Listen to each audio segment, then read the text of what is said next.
Salut à tous, j'espère que vous allez bien. Donc, petite vidéo mise à jour sur le Bitcoin et sur l'Ethereum. Mais avant de commencer, comme toujours, je tiens à remercier la communauté. Merci énormément pour votre temps, like, commentaire, partage. Si vous n'êtes pas abonné, n'hésitez pas à le faire, ça me ferait vraiment plaisir et ça aiderait énormément la chaîne.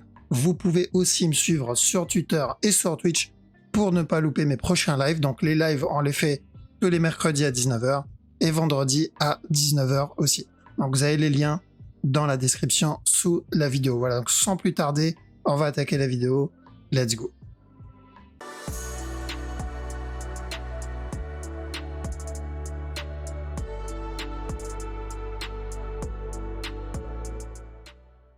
Alors, le Bitcoin. Mais juste avant d'attaquer l'analyse, j'aimerais répondre à une question qu'on pose régulièrement en ce moment. Donc, c'est par rapport à la prochaine session. Donc, pour les personnes qui attendent une date pour rejoindre la prochaine session. Donc là, on l'a, c'est le 20 mars. D'accord? Donc, pour ceux qui veulent nous rejoindre et commencer en même temps que tout le monde, du coup, c'est le 20 mars. Le premier cours, on commencera ce 20 mars. OK? Voilà, donc on va attaquer l'analyse. Donc, Bitcoin sur la petite time frame, il n'y a pas vraiment de changement sur par rapport à la dernière vidéo. Donc, la dernière fois, on était dans cette zone. Tout ce que je vois, c'est qu'en petite time frame, on a potentiellement une fin de structure. Donc, il traîne là-dedans, qu'on pourrait avoir un peu comme ce qu'il a fait ici. Mais voilà, comme je l'ai déjà dit, c'est vraiment risqué de chercher de la vente dans cette zone. Personnellement, je ne vends pas. Les buys plutôt bien payés, donc on avait pris ce up, on avait pris ce up, et on va continuer à chercher ça même si on connaît les scénarios en interne. Donc moi, ce qui m'intéresse, c'est pas le scénario en interne, c'est le gros move. Parce que oui, tant que ce bas n'est pas cassé, c'est toujours ce gros mouvement-là que je cherche. Revenir péter le top. Maintenant, je suis conscient qu'en interne, ça c'est du 4 heures, en interne il est en train de corriger et on risque un nouveau plus bas. Mais ça ne m'intéresse pas en fait. Ce nouveau plus bas ne m'intéresse pas. Au contraire, c'est mieux parce que nous, ce qu'on voulait, c'était une fin de structure. Qui se retourne là me gênait un peu. J'aurais préféré justement qu'il traîne là-dedans. Et s'il fait ça, perso, ça m'arrange. D'accord? Je vais pouvoir rajouter, je vais pouvoir réinjecter. Donc je vais focus, je vais pas me concentrer sur ce qu'il fait en interne, sur la direction que je vais prendre, mais plutôt sur ce que j'attends par rapport à la grande structure. Du coup, en une heure, ce qu'il me fait là, les sells qu'il donne, je vais les ignorer. Donc tous les sells qu'il donne ici, même si oui, on risque, donc je rappelle les scénarios, hein, c'est il vient casser stop, d'accord, si on est dans un flat, avant de se retourner s'il doit valider bien un flat baissier, ou sinon il vient casser d'abord ce bas pour nous donner un plus gros régular et ensuite casser le top. D'accord? Je vais mettre plusieurs couleurs comme ça on a. Donc il vient casser le top, il vient casser ce bas d'abord avant de venir casser le top, ou sinon directement il va péter ce bas là. D'accord? Pour un contracting flat. Ça c'est le pire scénario. Parce que de toute façon, si c'est un contracting flat, voilà, on ne pourra pas faire grand chose. Ça va être juste une continuation avant le retournement. Donc, que ça soit pour le jaune, pour le rouge ou pour le vert, je sais que cette structure-là qui me fait en interne, c'est de l'interne, c'est temporaire. Donc, je vais préférer me concentrer sur du coup de l'achat. Alors, pas sur le petit morceau là. Parce que s'il doit chuter, on va avoir ça ou au mieux ça. D'accord? Est-ce que j'ai envie de risquer mon argent sur ça ou plutôt sur ça? Donc, à choisir, il n'y a pas photo. Je veux dire, le risk-reward sera meilleur et les gains seront plus intéressants. Surtout, on aura beaucoup plus d'opportunités sur un mouvement daily que sur un mouvement 1 heure. D'accord? Donc, je vais ignorer les sell setup parce que oui, tant que ce bas-là n'est pas cassé, on continuera à chercher la même direction. Une fois que le bas s'il vient casser le bas, là, on changera les plans. Est-ce qu'il peut venir le casser? Oui, parce que le marché, il fait ce qu'il veut. Nous, on est juste en train d'essayer de trade une structure qui se répète, mais il peut l'invalider. Mais pour le moment, il ne l'a pas invalidé. Et on continuera à chercher la même direction. Ça a payé, donc ça paye 90% du temps. Mais c'est pas 100% du temps, donc on doit faire attention. Donc, ce qu'il fait là, pour moi, c'est à peu près ce qu'il a fait là-dedans. D'accord? Sauf que là, il a bien validé le régular parce qu'il a cassé le top. Ici, il l'a pas cassé. D'accord? Donc, si on cherche un régular, j'attends la cassure du top. Sinon, c'est contracting. Donc, pour les heures et jours à venir, il faut attendre. Oui, il y a potentiellement une fin de structure là-dedans, mais ça ne veut rien dire. D'accord? L'idéal, c'est qu'ils viennent casser ce top, et après avoir cassé le top, flag au-dessus. D'accord? Là, ça va être intéressant. Vous vous rappelez quand on était ici? Je vous ai dit quoi? Je vous ai dit l'idéal, c'est qu'ils viennent casser ce top, et ensuite, ils corrigent ou ils flaguent au-dessus de ce top. Et là, c'était intéressant à prendre. Parce que le prendre avant, c'était très risqué. Là, c'est pareil. Ok, donc c'est on recopie et on refait encore la même chose. Parce que rien ne me dit que ce morceau-là, c'est pas ce morceau-là. Et qu'on risque encore un drop, up, et ensuite chuter. D'accord? Genre vraiment répéter ce qu'il a fait là-dedans, sans casser celui-là. Ok? Donc, ne pas se précipiter. Attendre un setup, les amis. Ceux qui ont suivi les règles quand on les a annoncées ici, ils ont pu prendre tout ça. Ceux qui n'ont pas suivi, combien de trades ils ont perdu là-dedans, là, avant d'avoir ce up. Donc ce up n'a fait que payer toutes les pertes qu'ils ont pris ici, quoi. Et c'est pas rentable sur le long terme. C'est pas ça le trading. Le trading, c'est pas tu récupères toutes tes pertes et tu finis en négatif ou tu finis que en break-even. Le trading, c'est d'essayer d'être en profit. Et pour ça, il faut bien choisir, bien sûr, la structure que tu veux trade. Ne pas vouloir sauter sur tout ce qui bouge. Ça, c'est ce que je vois régulièrement. Je le vois par exemple dans le Discord public. Donc, il y en a qui veulent vraiment essayer de prendre tous les mouvements. D'accord? Alors, ça finira mal. Je vous le dis vraiment, ça va finir mal pour vous si vous essayez de prendre chaque move, surtout si vous commencez à vouloir trade en petit time frame. Et l'objectif, c'est d'essayer de choper le gros mouvement à 1 heure. Bon, bah, là, c'est une perte d'argent en plus d'une perte de temps. Et si votre taux de process, votre façon de penser, c'est ouais, mais je trade 1 minute pour gagner de l'expérience. Non, tu vas pas gagner de l'expérience. Tu vas gagner de mauvaises habitudes, en fait. C'est tout ce que tu vas gagner. Tu vas faire des erreurs. Ces erreurs vont devenir des habitudes, mauvaises habitudes, que tu vas appliquer dans ton trading.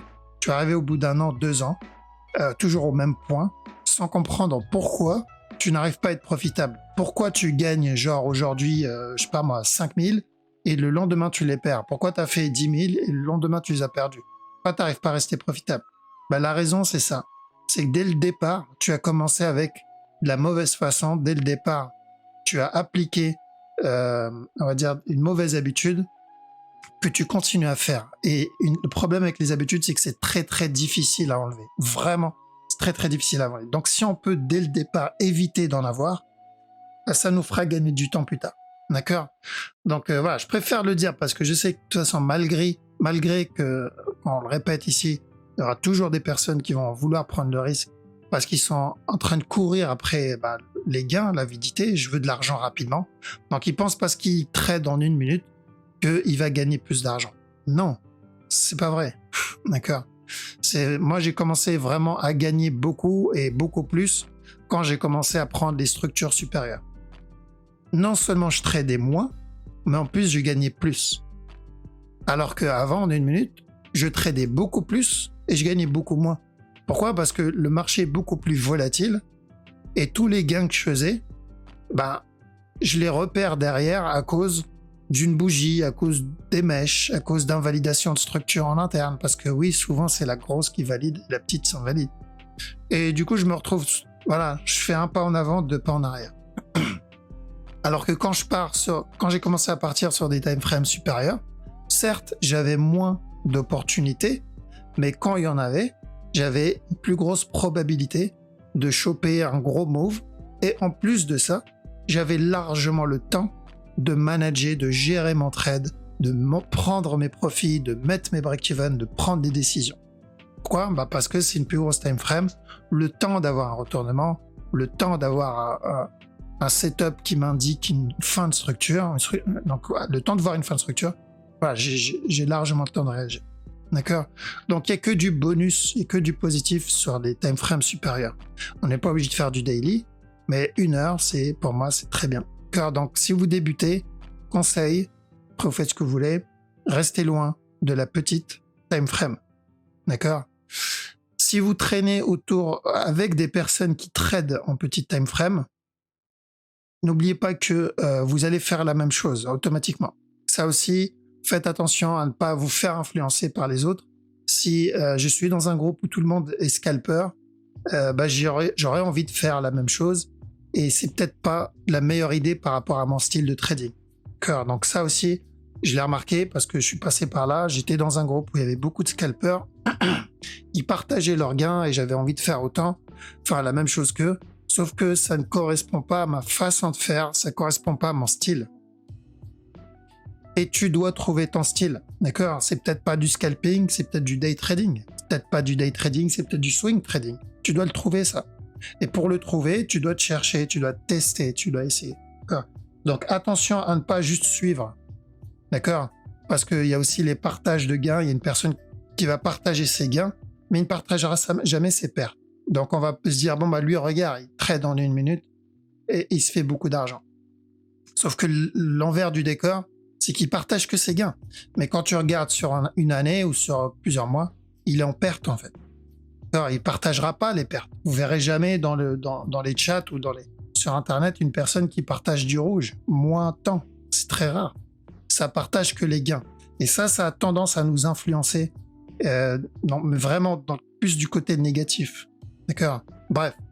Donc ça, c'était plus pour le côté psychologique parce que c'est le moment où il va falloir vraiment avoir une psychologie de fer. Donc, même direction, on fait attention, voir s'il nous donne un contracting ou pas. Pour le moment, la direction que je cherche, c'est toujours la même, je n'ai pas enlevé les flèches. Alors, à la fin de cette correction, tant que ce bas n'est pas cassé, je continuerai à chercher de l'achat. Daily, c'est toujours de l'achat.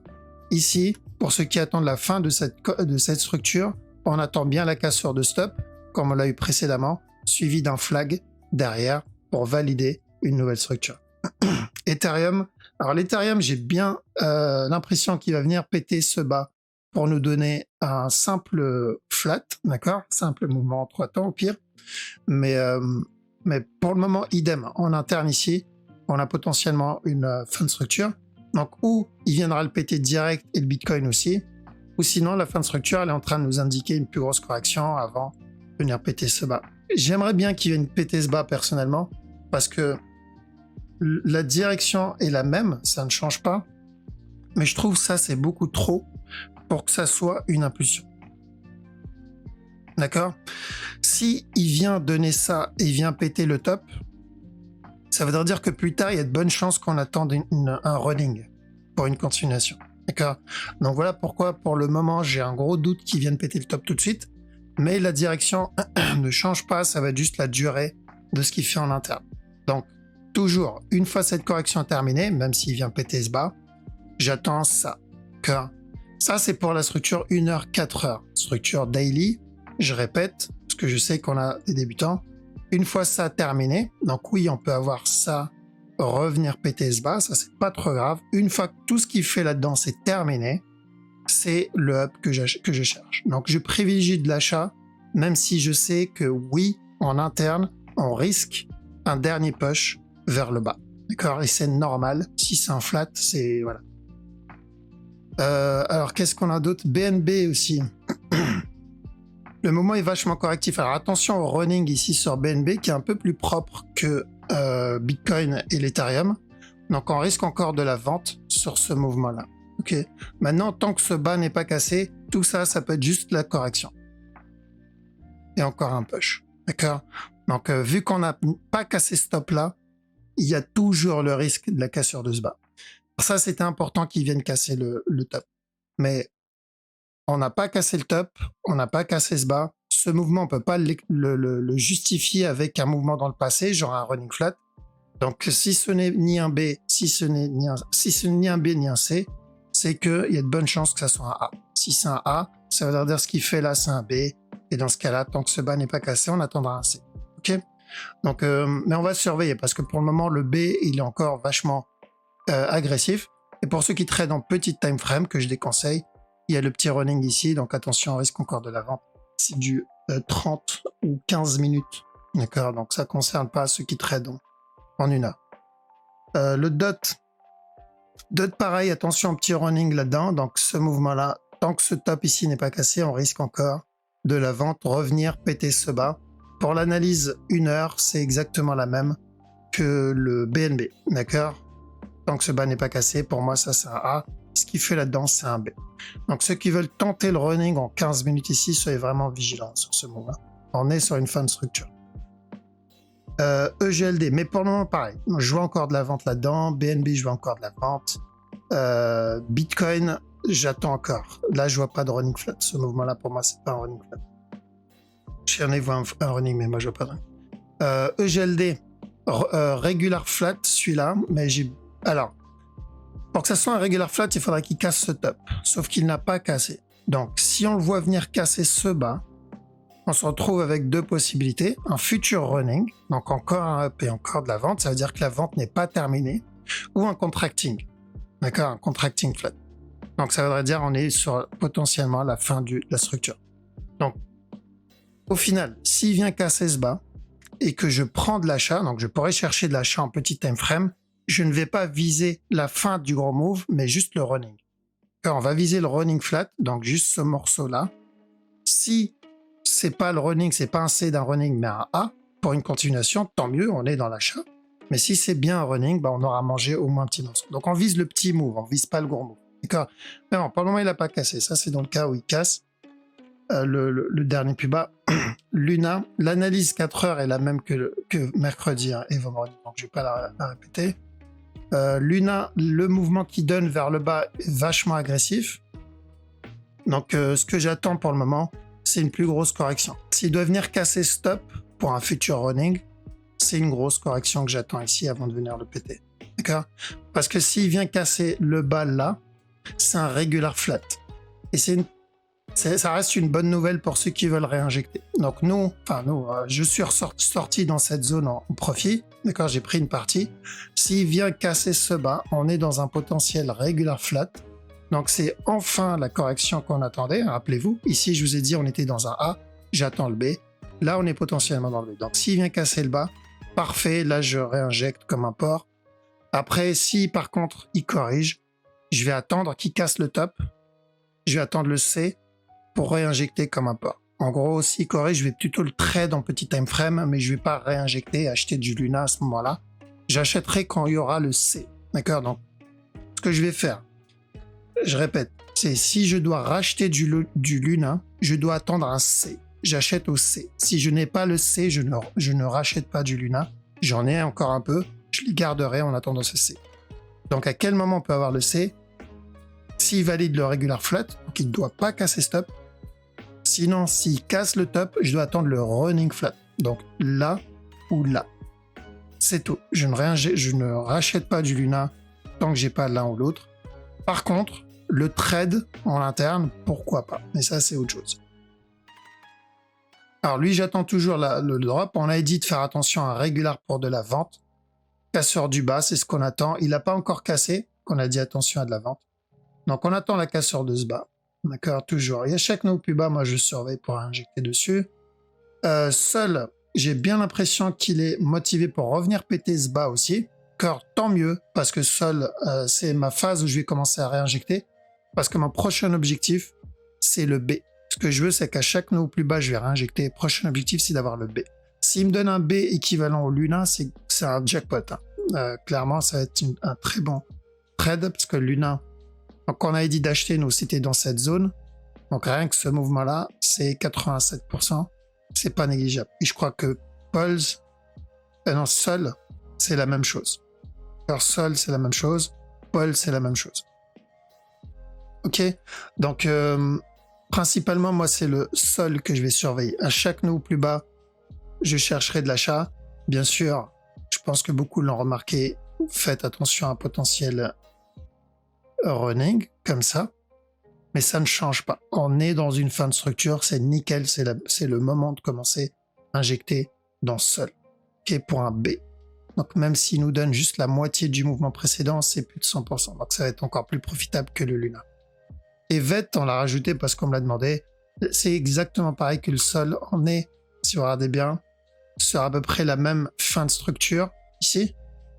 Donc on va le traiter de la même manière, sauf que c'est plus intéressant sur le VET par rapport au Sol, parce que l'objectif n'est pas le même. D'accord? Le Sol, l'objectif c'est juste un B. Lui, l'objectif, c'est vraiment une impulsion. Parce qu'on a déjà eu le A, on a déjà eu le B et on est en train de faire le C. Donc à la fin du C, on cherche des setups d'achat. Objectif, c'est ce top. Si je compare avec le sol, c'est ça? Alors, sol, c'est ça en fait. On va copier ça et on va le mettre ici. Donc ça, c'est le VET. Donc actuellement, sur le sol, on n'est que à cette étape-là. Hop, un copier, voilà, on n'est que à cette étape. C'est-à-dire qu'on n'a pas encore obtenu le B. Là, on n'est que dans le A ici. Ce qu'on veut là, si on achète le sol, c'est ce B-là. Donc, on a dit tout à l'heure, c'est à peu près un x2, quoi. Mais c'est pas le plus intéressant des moves. Pourquoi? Parce qu'il va falloir commencer à prendre des profits ici, parce qu'il y a de bonnes chances qu'on ait le C, que ce soit pour un running ou pour un régular.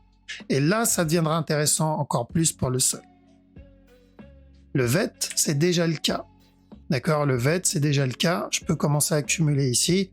Maintenant, voilà, je ne peux pas savoir quand va exploser. Parce que des fois, on me pose la question, est-ce que tu penses qu'il va exploser? Je sais pas. J'ai pas ce genre de pouvoir magique, malheureusement. Tout ce que je sais, c'est que la structure daily, weekly, elle est potentiellement vers la fin. Maintenant, vers la fin, ça peut durer encore quelques semaines, voire plus. Ok? Parce que s'il décide de traîner là-dedans et donner ça, avant d'exploser, ça peut durer longtemps. Mais c'est la bonne zone à acheter. Je préfère acheter au plus bas, vraiment le bottom. Quand on parle de bottom, là, on a plus de chances que ça soit le bottom, plutôt que d'acheter là et de m'amuser à acheter sans savoir vraiment où je suis. Là, on sait où on est dans un regular flat, potentiellement vers la fin. Ok.